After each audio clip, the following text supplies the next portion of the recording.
All right, let's go. So let's take a look at our new exercise. I have a feeling you'll recognize it. It's literally the exact same exercise, but with some different operations. Obviously, we just tested out some wire cut, we just tested out some Boolean difference and Boolean split. So maybe let's try some other things.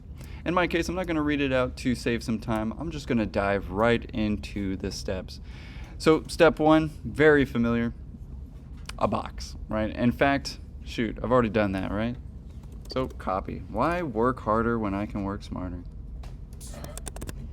Seriously, I wish there was a copy feature on a drafting table, right? So we've got step one. Step two, apply 3 subtractions of space to the box, only in the X and Y axes. So what that means is essentially, well, let's apply some subtractions, right? And as you guys know, there's a couple of ways to do that. I could wire cut some subtractions, I could Boolean difference. So it's kind of a recap of exercise 1. So let's see what we want to do. But we can only do it in the X and Y axes. Let's try to keep away from that Z axis. So first it says subtractions, but it doesn't really specify what subtractions. So there's definitely some options, and just to give you a hint, it's obviously, let's see what you got from exercise 1. So step 2, in my case, my X and Y, just to make that clear, and let's switch this back to something a little bit more formidable, set view, and just a regular perspective. If you don't see anything, of course that, and zoom selected. Sweet. So we have step 2, let's lock in a little bit better. There we go. All right, so our Z-axis would be this one, X, and of course Y. So what I'd like you to do is to basically come in from the top, right? Only affecting that axis, not the Z-axis, right? So in our case, or sorry, only affecting the X and Y, so it'll go through the object horizontally. My bad. Always saying those things wrong. So I'm gonna go with, I don't know, some shapes, or maybe another box. I mean, why not? Now I'm gonna do obviously a bunch of weird stuff just to kind of show that you have options. You can keep it congruent, like if you wanted to do 3 boxes subtractions or 3 circles, that's totally fine. I'm just gonna do 3 different ones, so you have some more ideas. But there's a good one. All right, let's take one. I'm gonna go with I don't know, cone. Cool cone. All right, we got another. And what's another unique shape? We can make a shape. That'd be kind of interesting. So one thing I like to show is definitely the sweep tool. So I can take an irregular shape or curve. I can take also another irregular shape like a polygon. Boop. Awesome.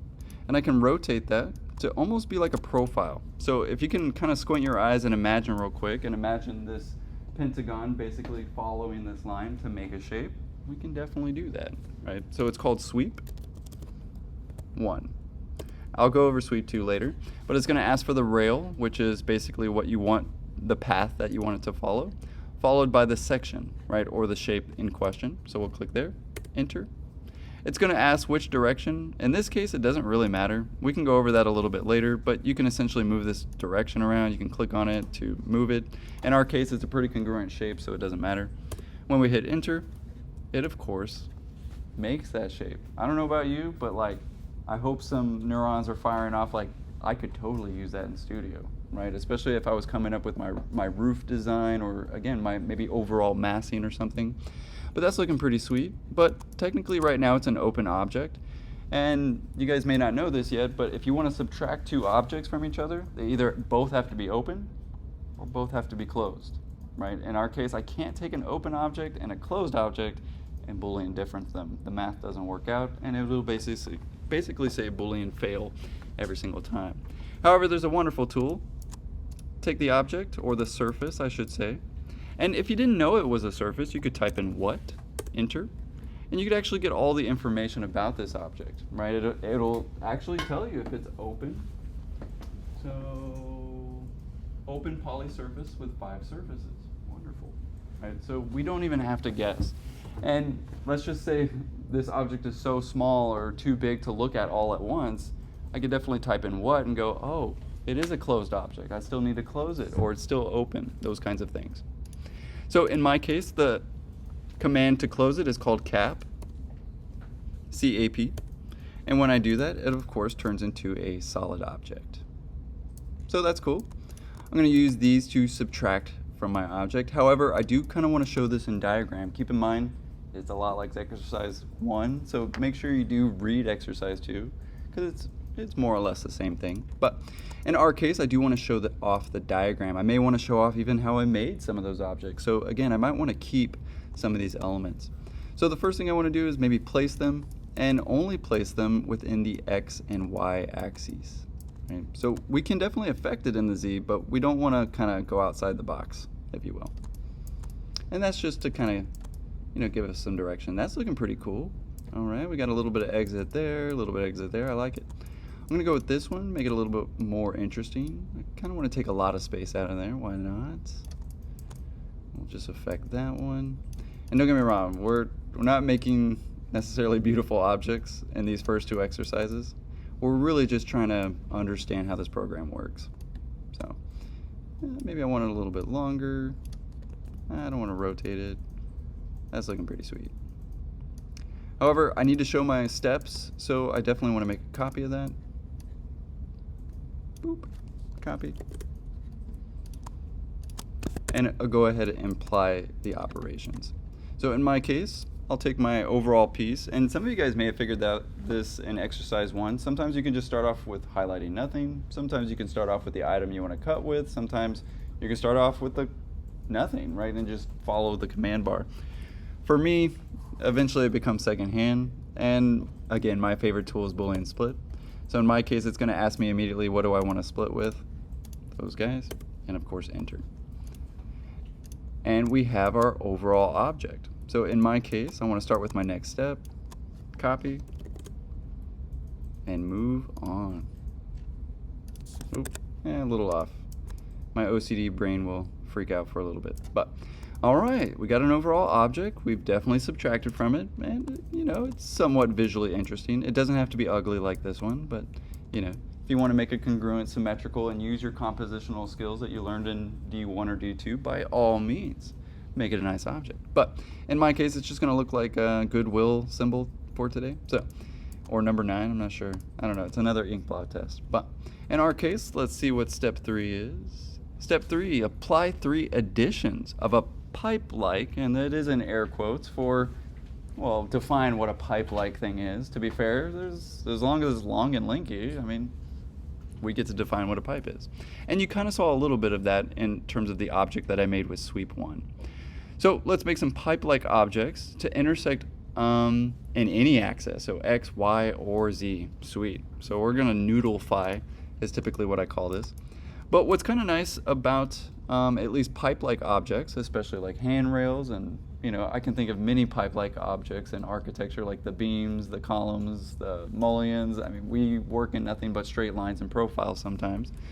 So in our case, I'll do a couple. I'll just do a straight line one, enter. Let's do a curvilinear one like you just saw. And also another thing is when you click on an object, especially a curvilinear object, it'll bring up control points, and even those can be controlled. Which, let's get fancy with the spices today. I mean, it didn't say it had to be a straight pipe, so there is that. But what's kind of nice is I can take 2 lines, I can type in pipe, enter, and I can control the radius of that pipe. Since we know that we're at scale, I don't want to go outside 25 feet because that would be ginormous. So in my case, I'm going to go with the diameter, or sorry, the radius of, I don't know, 6 inches. Enter. And of course, it'll make those wonderful little pipe-like objects. In this case, I do believe it will close it automatically. Yeah. So it will close the object. And you can see these ISO curves. That's what those are technically called. If you've kind of wondered why Make2D sometimes makes those and sometimes doesn't, I have no clue, honestly, to this day. But if they are absolutely annoying, you can click on an object under properties. You can show and uncheck those ISO curves if they're just absolutely annoying to you. And for definitely some objects, it is very annoying. So again, turn them off, right? All right, we got some pipe-like objects. I already showed you sweep 1, but I kind of want to show you sweep 2 because it's super cool. So I'm gonna just draw, I don't know, 2 lines off to the side. Accidentally drew a point there. So that's looking pretty sweet. Let's draw another one. Sweep 2, as the name implies, it requires 2 rails and 1 essentially object or profile. So in my case, let's go with something a little bit simpler, something like that. We'll go with that pentagon again, and we'll flip it into a 90 degrees. So the reason I keep flipping it, by the way, is, well, if I left it flat, it's always going to take the perpendicular.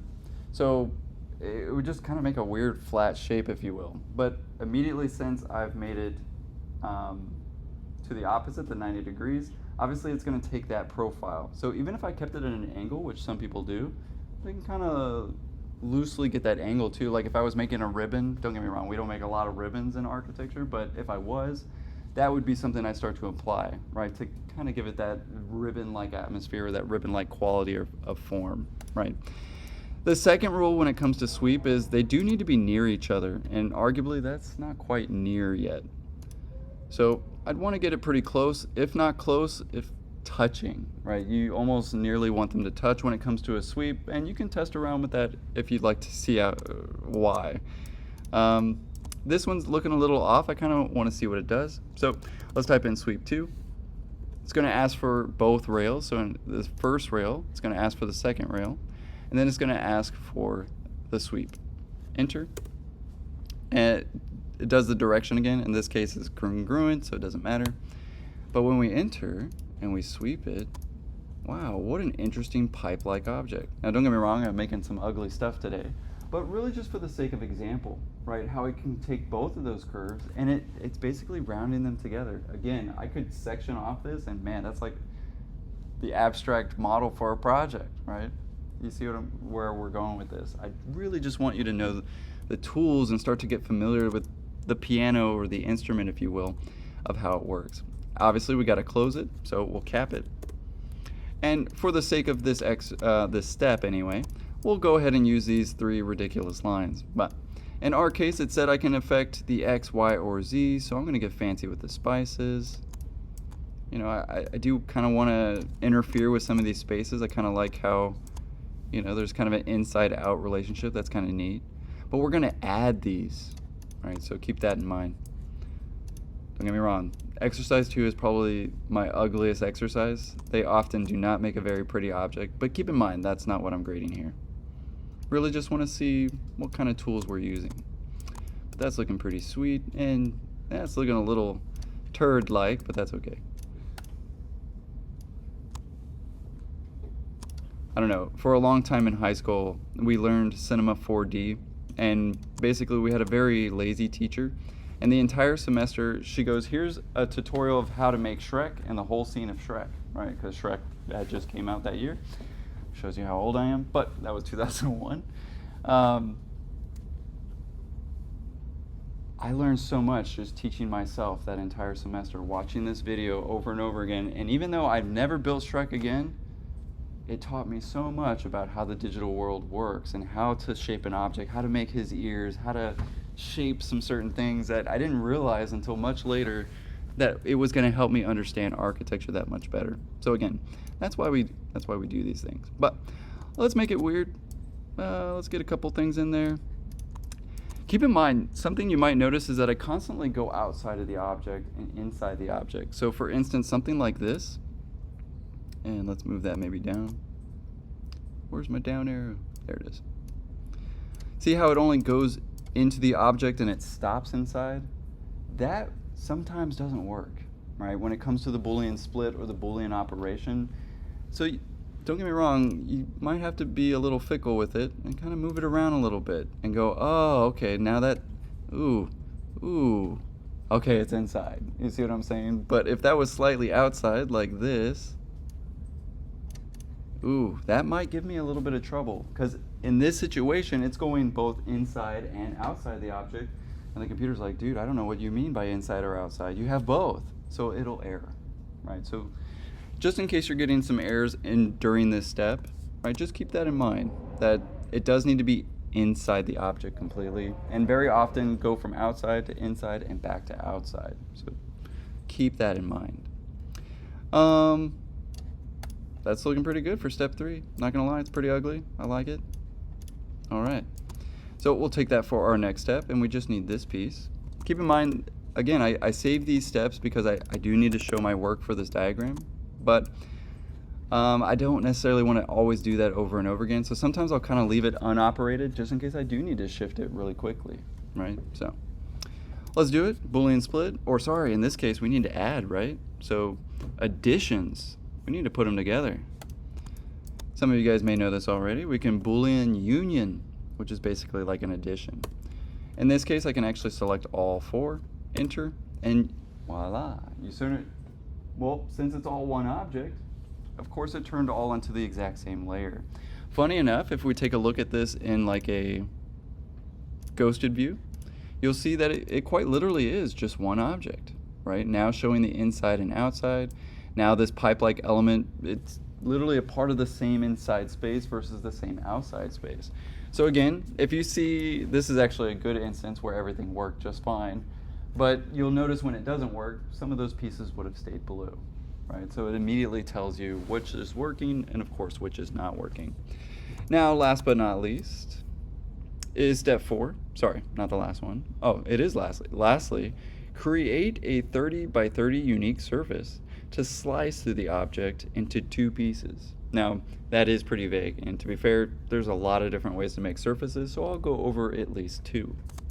In our case, maybe the easiest, arguably, is to take a line and extrude it. Bam, surface, right? So immediately extruding any curve will immediately go into the next step of surface. Very similar to D1, if you learned that point. If you move that point across a line, or sorry, if you move that point, it becomes a line. If you move that line, it becomes a plane. If you move that plane, it becomes a volume. So it's really trying to do the exact same things here. So in our case, funny enough, if I take a point and I extrude a point, it becomes a line. If I take a line and I extrude it, it becomes a plane. And again, so on and so forth. You can't actually extrude a plane, by the way, though, but you can extrude a surface. What do you know? Different ways to make boxes. You remember when I said there's 15 different ways to do the exact same thing? I used to have this one student, never knew how to make a box. He would always draw a rectangle first and extrude it and cap it. And I'm like, dude, that's like 6 extra steps. Just type in box. He's like, what? You could just type in box, right? So again, there's no right or wrong here, but there's definitely easier and harder, for sure. Some people like it harder. That's cool. I can appreciate that. In our case, well, there's one way to make a surface. Well, arguably, one of my favorite ways to make a surface is called network surface. So let's make something a little off to the side here. It does need to be 30 by 30, but that's just really to kind of help you out. I'm not going to like check it and be like, oh, that's 29 by 29. Sorry, you fail. Really, I just say 30. That way it kind of goes out the extent of that 25 by 25. But in our case, I could always make it smaller or bigger. So let's make something a little interesting, just kind of show off what network surface is capable of. Now, in order to do network surface, they do need to be connecting. So you'll see that I kind of match that surface, or match that point, sorry. I'm getting real fancy with the spices here. You don't have to be this fancy. I'm like making a wet napkin right now. And funny enough, it looks 3-dimensional, but it's actually all flat. So keep in mind, anytime that you draw in perspective, be very careful. It's easy to actually trick the mind a little bit. It looked like it was, of course, 3-dimensional, but keep in mind that is, of course, why we have 4 viewports. And what's kind of nice about that is, well, if I need to change something, I can always hide that real quick and take a look at it in another view. So if I select those, very often, yep, it'll select that as well. And actually, maybe a better view is that one. So you'll notice if I select multiple items, it doesn't bring up those points. So if I do function, at least on the Mac, if you do function F10, but Windows, sometimes you do have to hit function as well. It depends on your computer.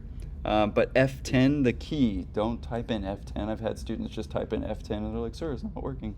F10 is a button. It stands for function 10. But when you hit that button, it brings up the control points for anything that you had selected. Game changer, right? In my case, I kind of want to make it a unique surface, so I'm going to take a couple points and kind of move them around. We'll take this one, move it up a little bit. Again, I'm not trying to make pretty objects today, but I am making some objects. We have a pretty unique surface, right? Now it's at least a little bit three-dimensional, as you can see. And nicely enough, we'll do now network surface. So I'll take all four, network surface, and voila. It's going to basically calculate the best way to put those two together, right? Or sorry, those four together.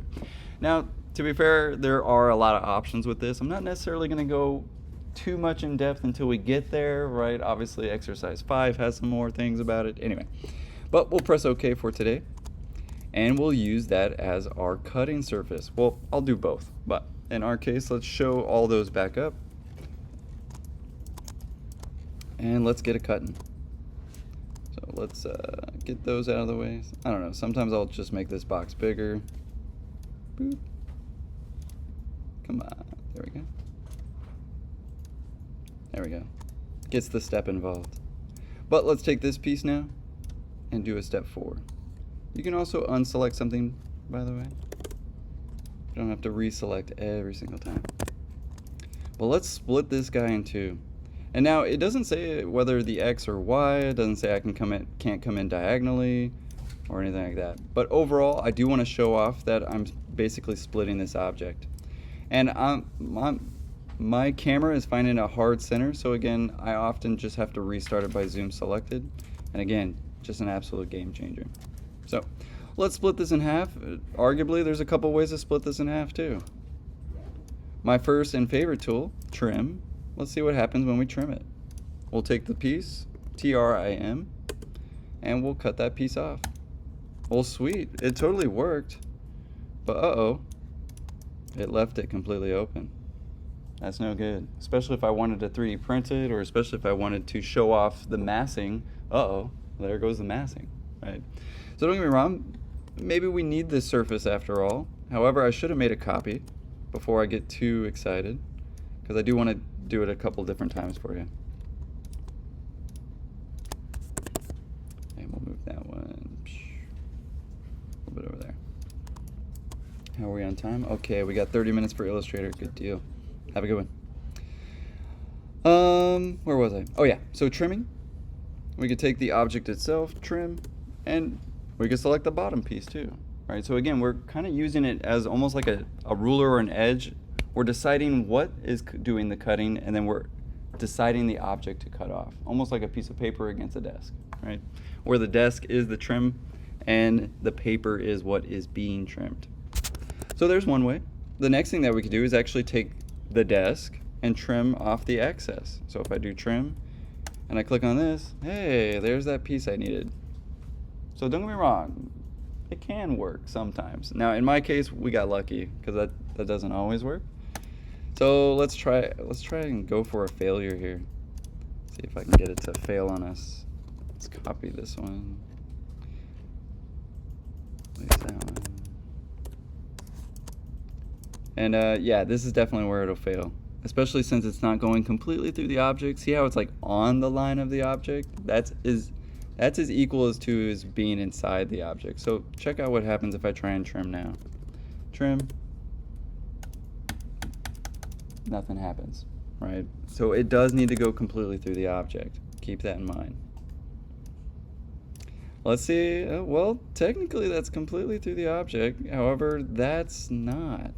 So be very careful. It is easy to lose track of, sort of what's going on in those kinds of situations. However, I just learned Boolean split. Couldn't I just treat this as a three-dimensional object? Well, I could. I could offset surface. So offset surface. I could give it a thickness of literally 0.1 inches. And it looks the same, but it's actually got some thickness to it, right? It's technically a closed object now. So what I could do is take that object, or take both, Boolean split, take this one from that one, enter. See what it did there? So I can still kind of split up two objects, but I kind of have to fool the machine real quick because, again, I can only take two solid objects. I can't take an open object and a closed object. So I'd have to make one either open or make the other one closed. Does that make sense? I know that kind of confusing on the language there. I'm more of a visual learner myself. I kind of just have to see it in action and go, oh, okay, that's working, that's not working. But let's try it one more time. Honestly, I'm trying to go for the failure so I can kind of show you how to fix it. But it might just be one of those things I can't find today. Let's see if we can get a failure in there. Oh, that'll fail for us, but it just won't cut. Let me show you what I mean by some failure. Oop, stay there. There we go. Oh, okay. So this one is the object, and then it cuts it, but then it cuts a separate piece of the object. Let's see if that works. Honestly, I don't even know. Let's find out. Scientist today. We'll take this object, we'll trim it. I'll select on the part that I want to take away. Ugh, dang. I can't get any failures today. As you can see, we can chop it right off. However, let's see if we can chop this one off as well. Trim. Did it work? Dang it. Man, we're getting everything that works. Anyway, maybe that's a good sign. Maybe you'll run into things that are good for you. However, this is kind of our final object. I know, like I said, exercise 2, it's pretty ugly. But there's kind of something beautiful about that. Even though it is an ugly object, even though it's not exactly formidable, is there any way that we can communicate it nicely? In fact, that may be even actually a harder task than really just making the object itself. Again, I'm not really grading how pretty or ugly the object is, but really how you effectively communicate it. How can you take something ugly, polish it, and make it nice, right? I mean, don't get me wrong, my grandfather used to say you can only polish a turd so much, it's still a turd, but keep in mind, you can polish, right? So let's go from there, and let's go a little bit quicker so I can show a little bit more in Illustrator today. But let's say, for the sake of time, that was our final step. And yes, I should probably keep track of all my steps. So last but not least, show a simple diagram. 3-step max. Some of you guys showed multiple views. Some of you stuck true to 3 simple steps, and that was always good. So let's go ahead and do that. You guys already know it. We'll take our 11 by 17 and oop, why would I work harder when I've already got it right here? So we have already got our ratio, and no, we're not doing anything to scale yet, so we'll save that for exercise 4. But let's get some views. I could stay in the axonometric. So isometric, let's go with northeast. Looking pretty good. I think I'm gonna skip the box. You know, I think it's overdone. You don't have to necessarily, but let's make 2D. Awesome. I want to definitely maintain my layers and group output. I may want hidden lines, but that seems like it's a little bit much, so I'll go with that for today. Sweet, we got that piece. Let's put it over here. See, step number 2, I kind of want to show off just the piece itself, really. So I might actually do that. Maybe I need a piece with it. There we go. May have to redo my piece. Boop, boop. Nice. Make 2D. Maybe I get the hidden lines on there, I'm not sure. Of course, I can always go back. Should probably get that out of my origin point. That's okay. So maybe that's step 2. Maybe I show step 3 with kind of everything in it. I don't know. That one's going to get in the way, so yeah, put that one towards the back. I'm not sure. To be fair, I guess I didn't really use that one after all. But maybe that's my final object, or again, maybe I actually show it in 2 different colors. So make 2D. Apply. That's going pretty quick. Boop. And last but not least, maybe I kind of show that operation, or again, I'm kind of going 4 steps in here, but I don't know, maybe I argue that this is like step 1, step 1.2. I don't know, I've seen some students break the rules, and You know, it's quite appreciated when rules are bent in the right way. But that's not the best way to look at this object. Maybe we turn it around. That's a little bit better. Arguably, we might have to get a 2-point perspective on this one. So let's do it. 2-point perspective. Let's lock onto that object a little bit better. Oop, didn't want to select everything, but we did. Whoa. Let's lock on that. Boom. Okay, now we're talking. Look at that. Look at that drama. Anyway, that's starting to look actually like a polished turret, isn't it? Right? Excuse my French, of course. We'll make 2D that one. Take a look at it at the top. Not too shabby. Now see how I accidentally unselected like that? That's painful, especially when you have 1,000 lines. So that's why I constantly move it outside of the origin point. We'll take a copy and we'll use that as our final. I'm going to go with a large hierarchy just to kind of imply that it's finished. But you guys kind of know the drill. Don't copy exactly what I do. I'm going for the sake of, honestly, speed and the sake of tutorial. After all, I did want to show a little bit more Illustrator today. But let's say that was the diagram. You know, I've got a couple of steps over here. So 1, 2, probably get a third and a final, right? Keep in mind the final doesn't necessarily have to count as a step, right? But keep in mind we only want to show one great angle of that final. Very similar to some of the ones that we saw today, like Diogo's. He kind of showed way too many, and it really just overall kind of confused me even more of what the object was. So again, don't be afraid to be simple about it. So let's say we were done, we got some text, we got the steps. Let's get that into Illustrator. File, export selected. And let's give it an AI file for today. I'll go ahead and open up Illustrator. Oh, it's already open. Sweet. We'll go ahead and put that on desktop and exercise 2. Export. We'll preserve that scale just because, well, we have our ratio of 11:17, so we're good. And let's go ahead and open up Illustrator. Let's full screen it for the sake of conversation. No, I'm stuck. Quit that real quick.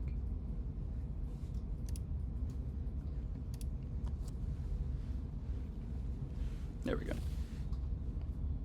That's what happens when you have multiple screens at home. It goes back to one screen and then like you can't actually get to it. Anyway, it happens. In our case, let's go ahead and open up that file. So exercise 2. And of course, let's resize it to 11:17. I think I already have 11:17, but let's make sure.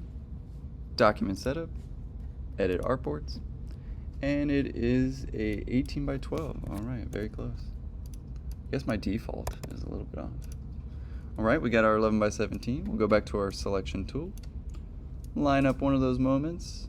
And again, this is something at least I do for every drawing, because it's also how I make sure that it's to scale too. We'll do the exact same thing when we do actually need it to go to scale. But that's looking pretty sweet. For the most part, I did want to show a little bit more about Illustrator though. So just to kind of recap a little bit from last time, we definitely went over how you can turn off these. You can turn on them essentially one at a time. There's also some other things just in case you do have some irregular lines or things like that. But in my case, I just need to select these. But I want to recap on this a little bit because one does control the fill, which I noticed, and unfortunately Diogo's not here to, you know, get some feedback, but he kind of had these weird like black pieces that were, or fills if you will, and that'll definitely accidentally happen if you have something in there, right? So be very careful. What you can do is of course actually click this little none button, right? It's kind of weird. It's like an invisible button, but if you want to fill it with nothing, which is a contradiction because nothing, can you really ever have no thing? Anyway, but in our case, you know, obviously you can see what that does. One controls the stroke itself and of course the stroke color, but one also controls the fill. So, you know, when it's a congruent object, fill is great, or if you have hatches, absolutely great. And I totally forgot that I wanted to show you something even cooler that we can do in Rhino. So let me backtrack real quick, and I do want to get a render of this. And it may actually be really hard but I accidentally kept the exact same view, so we're okay. But let's say once I found this wonderful view, I want to save it because I don't want to accidentally move it, and I want to actually line up my render with my line drawing. So what I could do is down arrow, I'll go to set view, and we'll go right to the bottom to named views. I believe on Windows it's actually at the top, but we'll go to named views, and we'll save this view. Now I'll delete these two. Let me add it first. So there is a little plus sign in a camera, and we'll call it exercise 2 view. But what's nice is if I accidentally move it, I can double click and it goes immediately back to that view. Now what does kind of stink is, well, I'm gonna get everything else on this render, so I do need to turn it off first. So we'll take everything and hide it real quick and go back to that view. Sweet. Ah man, that stuff's in there too. Get out of here. Hide it. Again, I'll constantly double click back on that reference point because, again, I want these Make 2D lines to actually line up with the drawing, and I want it to line up with the render. Now what does that render look like? Alright, we got some shade and shadow pretty much by default. However, if we wanted to change that shade and shadow, we could type in sun, and we could really manually control it, right? I mean, we could really start to get the sun involved in here. We can control the intensity of it. As you can see, too much intensity, too much less intensity. But overall, we just kind of want to reveal some of the objects that we can't necessarily just do with lines. Let's face it, that gradient of color going from dark to light, yeah, try and do that with some lines really quick, right? It's pretty hard to do. However, in a program where you can render, pretty easy to do. In my case, I got this weird green line in there, so I'm gonna hide that one as well. Now, I could just take a screenshot, let's face it, for the sake of time. Let's just do a screenshot today, but if you do want to render it, of course, you can right click on our render tools, and we'll go over a lot more tools on exercise 3. But if you want to get started and mess around with the spices, by all means, it's got plenty of them, and we can definitely mess around with those. However, for today, I do want a white background, so it's a little bit easier, and I can get some of that shade and shadow that's, you know, causing that effect on the ground. In my case, I might want to mess with my sun a little bit more. So again, changing that angle, ooh, it's looking good, right? I can change the direction as well. And we'll talk about that definitely a little bit more in exercise 3. Keep in mind, I'm just using this for the shade and shadow. I don't need it to really define the object. After all, I'm gonna put some line weights on it and really utilize both. So in my case, maybe I actually turn that off. I hate that it does this sometimes. Close display rendering and close. Usually it sticks it in here, so I do apologize. And you can actually, I think, move these over, but as soon as you get to the last one, it's like, sorry man, no can do. So you end up having to like close it. Anyway, silly. But I would want to go back to that named view just in case I accidentally moved it, right? I need that to line up, so I don't want it to be accidentally moved or shifted. So I'd go back to set view, go back to name views, double click, and make sure it's locked in. So in my case, I'm just going to take a screenshot for today just to kind of get the point across. But again, you can hit render, and we'll go over some of those render settings next time. But for the sake of tutorial, let's drag that boy back in there, boop, and it'll place it in there. Now, I'm going to make it actually its own image layer. So I'm going to double click, call it image, and we're going to stick it at the bottom because I do want those lines to be on top. So one thing that I forgot to mention last time too is that this is actually in order from bottom to top. So the top layers are literally on the top, whereas those bottom layers are quite literally below the other items. So if I want that image to be at the bottom, well, I need it to be also at the bottom. In my case, I could edit this in Photoshop, but that's for another day. I want to hold shift for sure so that it stays proportional and turn the rest on. After all, I do want to align that to the other piece, so I may need to see it a little bit better. So instead of red, we'll of course change that line weight. Dang, 0.0003. It's kind of wild, 0.3. Still can't see it. Let's try again. Let's go with 0.55. Looking healthier. But as you can see, that one's still on this layer. Again, The invisible box is weird. See how whatever we've selected, it'll immediately show you what layer it's actually in. But what's also kind of nice about that is I can drag that colored box into the layer that I want it to be. And it'll immediately change that layer. And as you can see, it immediately kept that property and even changed the color of that image. So again, Illustrator's a little weird, but I do like it in some cases. But arguably the hardest part is lining up these two images. So let's see if we can do it in one shot. Usually I'm pretty good at it. I've had years of practice.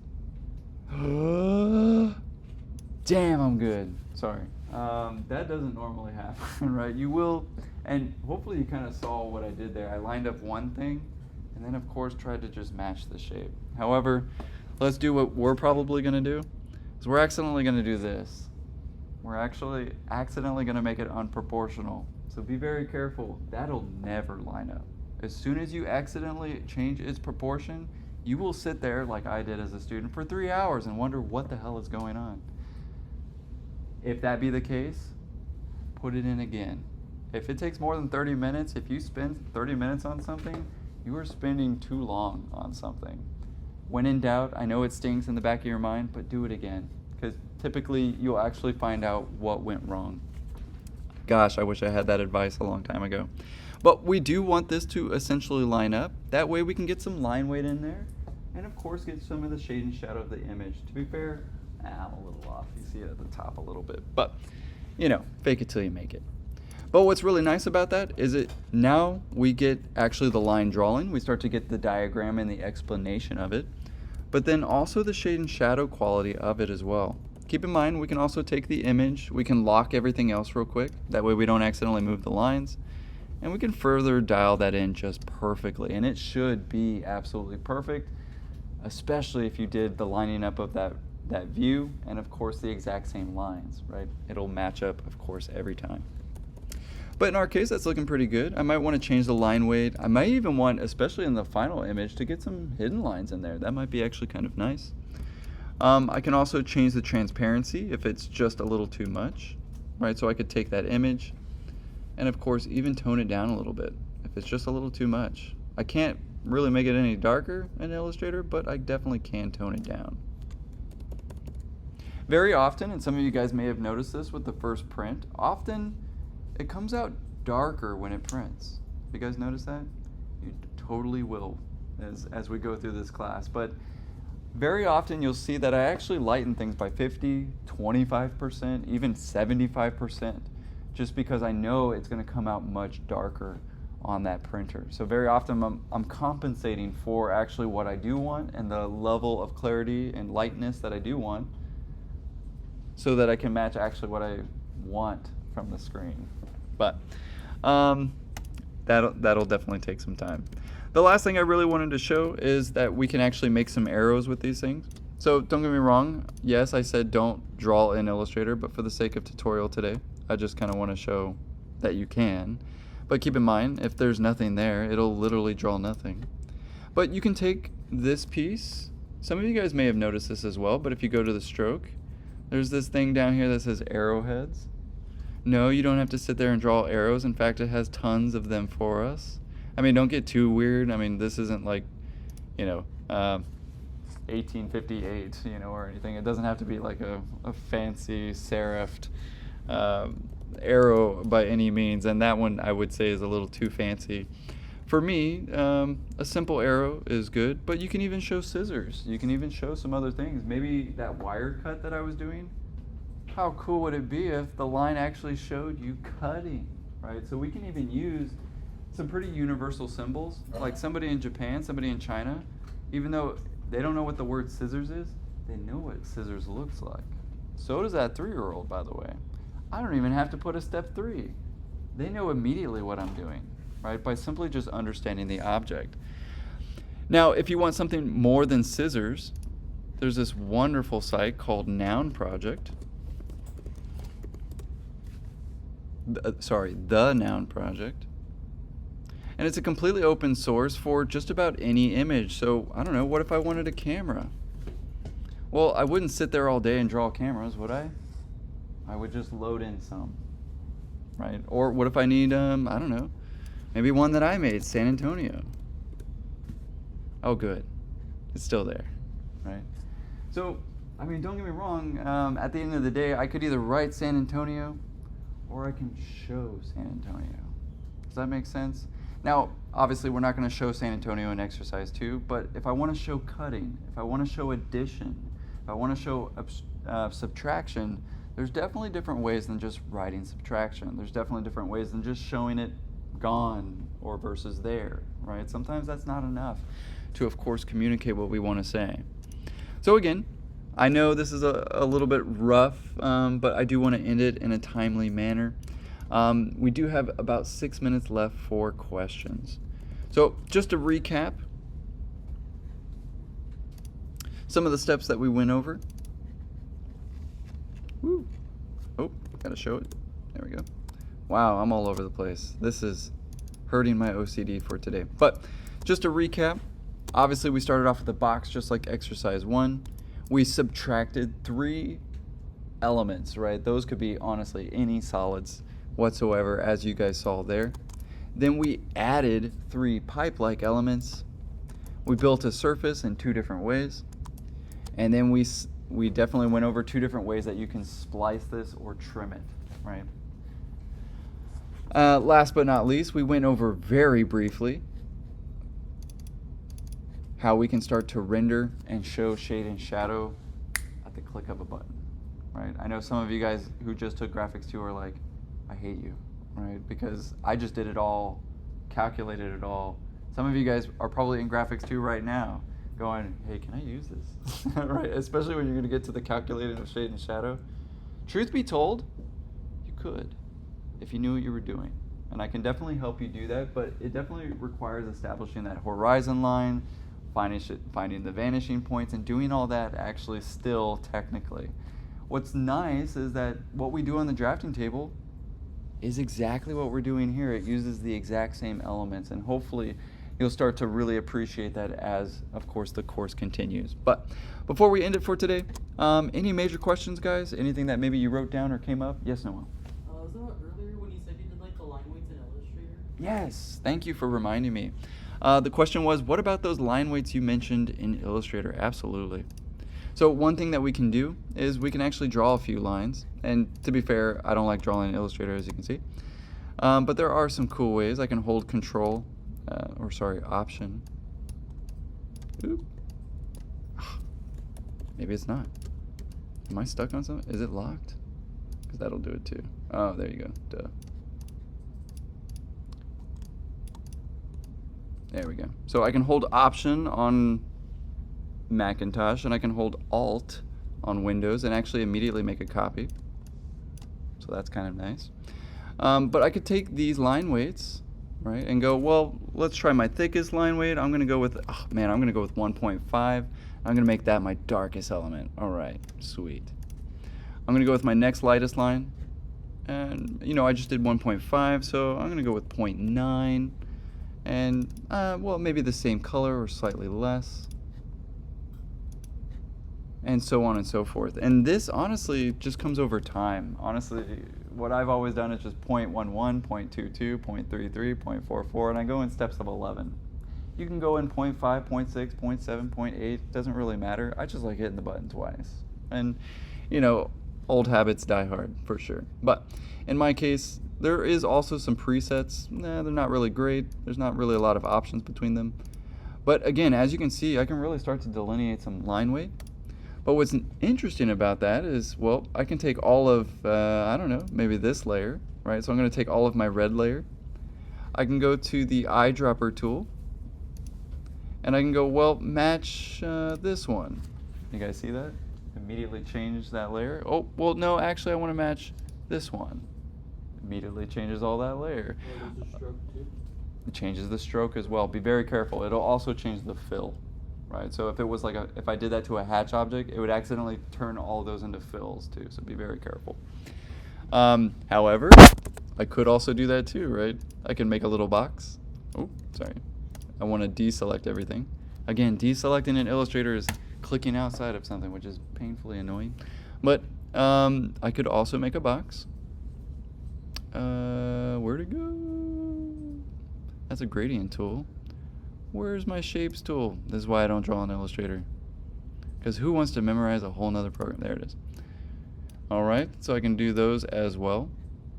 But check this out. If I have a fill on this one, and well, I take all of those pieces and I eyedropper tool that piece. Well, as you can see, it didn't quite mess up because they're not actually closed, but it didn't do what I wanted, right? In fact, I think it actually made them all invisible. Dang it, right? Or at least, arguably, it did fill it, actually. My bad. It just looks awful. Looks like a really gritty line. So do be careful about that match tool and what you're actually trying to match with each other. But hopefully helpful. As you can see, we can continue this. We can go to like 0.22, and we can go to that point. We can go construction line as well. Oh yes, that reminded me as well. We want to add imperfections. And actually the easiest way, arguably, is in Rhino still, because, well, I can go to Rhino, I can go to my piece before I go in. And this is what I meant by like Toy Story 4. So I can ungroup this piece, I can explode it, and I can make it slightly off. Now, nobody in the world is going to know, but the subconscious mind does pick it up. So for instance, if you've ever looked at maybe one of even your analog drawings from Graphics 1 or Graphics 2, to be fair, you can do this in Illustrator too. You can hold shift and you can give it a little bit of air. The real question is who's going to notice and who won't, right? But again, the subconscious mind does start to pick it up. It does start to break that weird computer perfection, if you will. Does that make sense? So again, we can test out line weights off to the side. And keep in mind, you can make that your own layer too. That way you can always turn it off. But you can really start to actually test this too. That 0.125 I was talking about. Let's see how light we can go. You know what I mean? So, I mean, already right there, so much better in terms of line weight, right? And we can start to utilize those. We can see what works. Looks like I'm missing some lines, so I definitely want to fix that in Rhino before I even took this over. But last but not least, I can really add differences too. Like very often, even though I would match some of these, so for instance, I would match that one. You know, sometimes I would even take like other, pieces and I'd match them, right? For instance, oh man, I keep losing my eyedropper tool. I would match them, but then I'd also kind of change them a little bit, right? Maybe slightly change their color, or arguably, I think I accidentally clicked on an empty space there, my bad.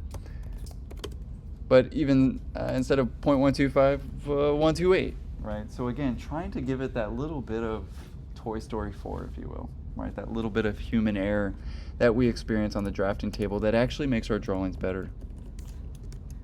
Right, so it is one of those things. And maybe I take that line, I hold shift, and give it a little bit more.